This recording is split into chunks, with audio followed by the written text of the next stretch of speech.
Assalamualaikum. Nah, di sini saya lagi pegang lemon. Ada solusi nih buat yang lagi sakit batuk. Pertama, saya nyalakan kompornya terlebih dahulu. Lalu kita akan tanggang si jeruk nipis. Harusnya itu sih dibubui ya, seperti ubi, karena saya ini lagi musim hujan jadi pakai kompor aja sampai ke tutungan gitu.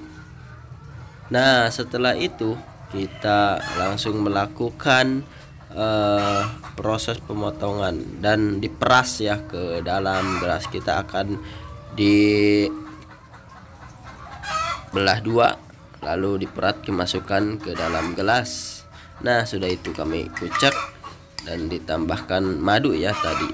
Langsung kami minum seruput. Aduh, segar sekali. Moga bermanfaat. Terima kasih, semoga bermanfaat.